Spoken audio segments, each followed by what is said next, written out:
Assalamualaikum. Habib Djafar kembali muncul di acara Haul Gus Dur kemarin ya, Bapak Ibu-ibu.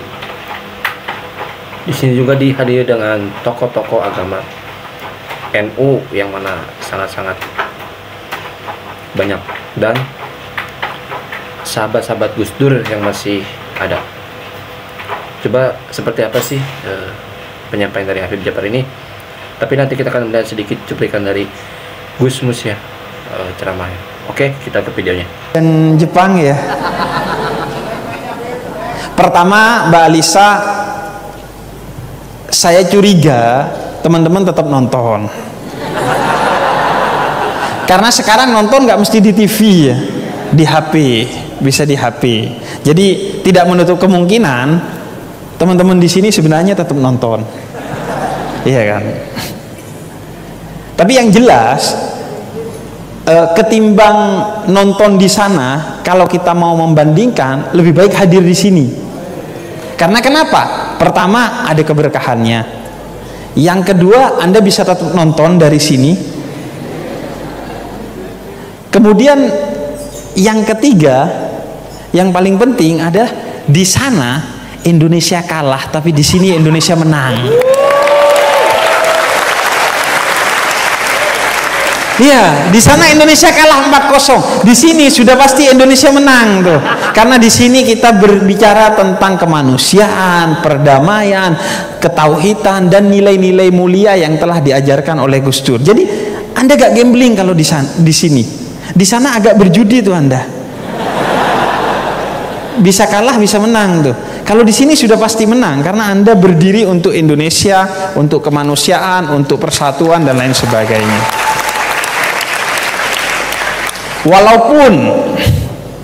Walaupun saya curiga seandainya almarhum Gus Dur hidup, kayaknya Gus Dur tidak keberatan kalau Anda tidak hadir di sini dan nonton bola. Curiga saya. Karena kenapa? Satu, Gus Dur suka bola. Walaupun satu hal, prinsip yang sudah pasti saya tidak setuju dengan Gus Dur adalah karena Gus Dur ngefans ke MU. Sudah pasti dalam hal ini saya tidak setuju dengan Gus Dur. Ya. Dan sudah pasti dalam hal ini Gus Dur agak susah diajak diskusi. Karena orang yang paling susah diajak diskusi, iya, itu pertama fans politisi, agak susah tuh diajak move on tuh. Yang kedua fans MU tuh, agak susah dibilangin. Jadi sudah pasti saya beda dengan Gus Dur urusan fans bola. Dan agak aneh memang Kiai ngefans ke MU karena MU itu setan merah ya, sedangkan Gus Dur itu kan nuansanya malaikat ya, bukan setan ya. Jadi ya gak apa-apa lah, namanya juga Gus Dur gitu. Nah kemudian yang kedua, kenapa saya yakin Gus Dur akan membiarkan kita untuk nonton bola di sana, bukan hadir di masjid ini? Karena Gus Dur itu sangat cakap dalam fikih dakwah. Dalam fikih dakwah, Gus Dur itu sangat cakap, sangat strategis, sangat sadar tentang fikih dakwah. Saya teringat kepada kisah Romo Kiai Haji Hudori Tegalrejo, sahabat dari almarhum Gus Dur. Romo Kiai Hudori itu pernah didatangi dua kelompok masyarakat. Yang pertama itu guru dari almarhum Gus Dur. Jadi Romo Kiai Hudori itu pernah didatangi oleh dua kelompok masyarakat. Yang satu itu orang-orang dari komunitas masjid, dan yang satunya lagi itu adalah orang-orang dari komunitas seni. Gampangnya yang satu dari langgar, yang satu dari sanggar tuh. Iya kan? Sanggar itu seni, langgar itu tempat untuk aktivitas-aktivitas religius. Nah, mereka mantap saja sama kiai-kiai sampai NU, udah. Itu punya jalur langsung bisa dipertanggungjawabkan ila yaumil qiyamah. Kalau sampai punya ustaz lain, sampai tanya sampai bisa nanggung saya nanti sampai yang berhisab. Kalau iya sampai silakan. Kalau berani. Kalau kiai NU berani. Karena dia memang mempunyai sanad betul. Jadi kita perlu bersyukur, ini hak prerogatifnya Gusti Allah juga. Ada yang anaknya kiai tidak mau di NU, ada nggak? Ada, karena enggak dipilih sama Gusti. Jangan dikira, makanya saya minta supaya bersyukur menjadi umatnya Nabi Muhammad SAW, bersyukur jadi manusia dengan menjaga kemanusiaan, bersyukur menjadi umatnya Nabi Muhammad SAW dengan menjaga nilai-nilai dan ajarannya, menjadi NU juga menjaga ke-NU-an ahli sunnah wal jamaah. Salah satu sikap dari NU makanya lain, tadi kan bersemangat dari NU. ketua sampean itu kan NU NKRI aduh mati. Kenapa begitu? Lo karena apa namanya? Anda nggak kenal Hadratus Syekh Hasyim Asy'ari, biasanya fotonya ada ini, itu yang ini. Saya itu sudah agak lama menemukan dan sudah saya terjemahkan. Saya menemukan buku karangannya seorang penulis dan wartawan Arab yang pada waktu revolusi di Indonesia dia memang di Indonesia untuk mengcover jalannya revolusi di Indonesia. Dia punya buku dan saya menemukan buku itu yang dalam terbitan Kuwait berbahasa Arab. Judulnya menarik. Judulnya itu Al-Allamah Muhammad Hasyim Asy'ari Wadi'u Labinati Istiqlal Indonesia. Itu terjemah harfiahnya adalah Maha Guru Muhammad Hasyim Asy'ari, peletak batu pertama kemerdekaan Indonesia. Itu buku karangannya Said Asad Muhammad. Sudah saya terjemahkan, namun silahkan cari di toko-toko. Jadi ajaran dari kiai-kiai NU itu karena ikut mendirikan Nahdlatul Ulama, itu ikut mendirikan negara kita ini, maka orang NU itu saya selalu mengatakan adalah orang Indonesia yang beragama Islam, bukan orang Islam yang kebetulan di Indonesia. Orang NU itu bukan turis. Orang NU itu adalah orang Indonesia yang beragama Islam, bukan orang Islam yang kebetulan di Indonesia. Dulu ada namanya Asy'ari, ada namanya M-Top yang ngebom itu, ngebom Indonesia. Mungkin masih bisa dimaklumi ya, karena dia bukan orang Indonesia. Jadi kalau Indonesia hancur dia nggak merasa rugi, nggak apa, dia bukan orang Indonesia. Tapi kalau sampean mau merusak Indonesia, wah, lawan dong. Ini rumah kita bersama, harus kita jaga bersama.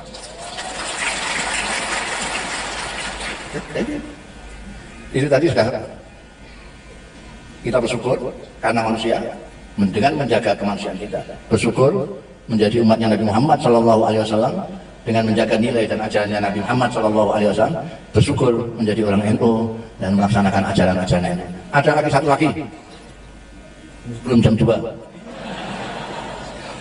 Satu lagi, kita bersyukur dengan hak prerogatifnya Allah Ta'ala, kita diciptakan menjadi bangsa Indonesia, menjadi orang Indonesia. Ini anugerah, ini anugerah. Banyak sekali orang-orang asing ke Indonesia ini, banyak yang minta warga negara, banyak sekali, banyak sekali. Nah, kita yang jadi warga negara Indonesia kok nggak bersyukur gimana? Sampean tak tanya sekarang ibu-ibu ini, sampean yang paling jauh pergi kemana? Jakarta? Sudah pernah Jakarta ya? Bandung, sudah. Surabaya pernah? Rembang pernah? Saya itu Timur Tengah sudah, Eropa sudah, Eropa mulai Jerman sampai Spanyol, Amerika sudah, Jepang sudah, Korea sudah, Hongkong sudah, Taiwan sudah, mana-mana. Setiap kali saya di negara-negara itu yang teringat adalah Indonesia. Kenapa? Kenapa? Karena di sana itu tidak seperti di sini. Di negara-negara itu Kalau panas, kita tidak tahan panasnya. Kalau dingin, tidak tahan dingin. Di sini paling panas kemarin itu, paling panas itu 36. Kemarin itu saya lihat ketika panas sekali itu 36 derajat. Saya di Mesir pernah mengalami 50 derajat. Semua yang saya pegang panas sekali. Naik bis, pegangan ini panas. Ini panas. 50 derajat. Kena angin panas. Kalau di sini panas, kita berlindung di bawah pohon sudah tidak panas. Di sana berlindung di mana saja, asal kena anginnya, kena udaranya panas. Saya pada waktu itu jadi mahasiswa. Kalau mau tidur, ranjang ini saya siram pakai air, langsung tidur. Kalau tidak langsung tidur, mengembalikan timba dulu ke kamar mandi, ini panas lagi nanti. Kalau belajar itu kitab saya masukkan ke plastik, sini pancuran saya panculkan, ambil gitu. Kalau enggak bisa belajar. Kalau musim dingin, itu di sini paling dingin itu 20-26 derajat. Itu pada waktu saya di Jerman itu 6 derajat di bawah 0. Itu masih 6 derajat, ada yang 20 di bawah 0 segala macam. Ini situ sudah keluar darah, selimutan itu keluar, jarinya sedikit gitu. Oh ini udah gemetaran sendirian. Di sini ya Allah. Saya di Mesir itu sama kawan-kawan nyewa lapangan sepak bola itu mahal sekali, hanya untuk seminggu sekali. Itu pun seringkali prei tidak boleh dipakai latihan sepak bola. Alasannya karena rumputnya sedang disiram. Di sini ini rumput malah ditebang. Di sana rumput disiram. Di Indonesia ini akar itu bisa dibuat geduk. Tahu geduk? Akar bisa dibuat geduk.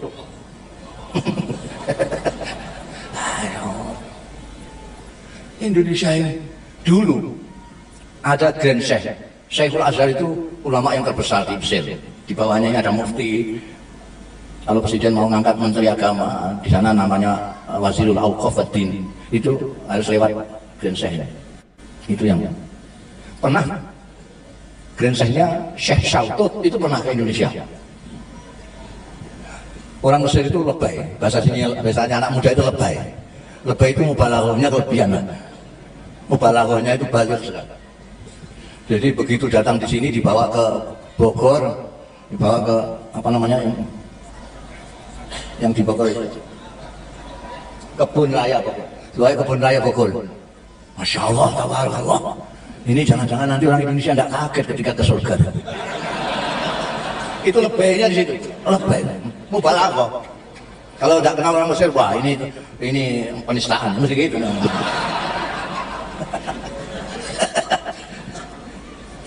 Masya Allah. Hadhihi qit'atun minal jannah. Indonesia, iya qit'atun minal jannah. Indonesia adalah sekelumit pecahan dari surga. Satu. Dari alamnya, dari udaranya, dari orang-orangnya. Dulu itu terkenal sekali orang Indonesia itu, di mana-mana dihormati. Karena apa? Karena keramah-tamahannya. Di Indonesia tidak kenal itu menegur kok. Dari mana bu? Nggak kenal tapi negur. Di nama-nama nggak ada ya. Di kita ini negur. Sampai di Magelang kan itu, wah sudah diambilkan, diambil. Nggak tahu belakangan ini kenapa. Kalau bahasa Jawa itu kesampet di sini ya. Entah kesampet apa itu. Sekarang kok tiba-tiba menjadi sangar begini orang Indonesia. Beragama saja itu. Ya Allah, NU itu ikut Kanjeng Nabi mengajarkan Islam yang ramah. Kanjeng Nabi Muhammad SAW menyontohkan diri beliau. Kanjeng Nabi itu sampai nggak kenal Kanjeng Nabi. Kanjeng Nabi itu jangankan mau bicara, nggak bicara itu sudah mengajak. Nggak bicara itu mengajak Kanjeng Nabi, menarik. Orang selalu ingin dekat dengan beliau. Itu saja tidak bisa mengislamkan Abu Lahab. Kanjeng Nabi yang begitu indah wajahnya, begitu indah perkataannya, begitu fasih pengendikannya semuanya, itu tidak bisa mengimankan Abu Lahab. Kok sekarang malah kamu ajak dengan membentak-bentak, dengan menjahanam-jahanamkan, meneraka-nerakakan, menista-nistakan, membid'ah-bid'ahkan, tambah lari. Orang sekarang lari. Ini orang NU harus bangkit ini. Orang NU jangan tidur aja. Harus bangkit. Jangan biarkan Islam dirusak sama orang Islam bodoh-bodoh itu. Dirusak, cemar kita, malu kita. Dulu semua orang menghargai Islam karena kiai-kiai kita memang menampilkan Islam dengan tampilan yang indah. Kiai-kiai tidak ngomong saja, bahkan ada kiai yang tidak ngomong, tapi perilakunya yang ngomong. Kiai-kiai pesantren dulu punya kasih sayang kepada umat. Itu tadi saya katakan, yang duruna ilal ummah bi ainir rahmah. Karena kasih sayangnya kepada umat, tidak tahannya melihat umatnya itu kesasar-sasar, beliau itu membantu mereka membacakan Al-Quran, memahami Al-Quran, kemudian mengamalkan Al-Quran supaya terlihat oleh umatnya yang awam yang tidak baca Quran ini. Oh begitu itu. Maka ini sekarang saya anjurkan kepada kiai-kiai NU itu yang baca Quran, tolonglah yang tidak sempat-sempat baca Quran itu biar belajar perilaku Quran dari Anda sekalian. Yang ngerti Quran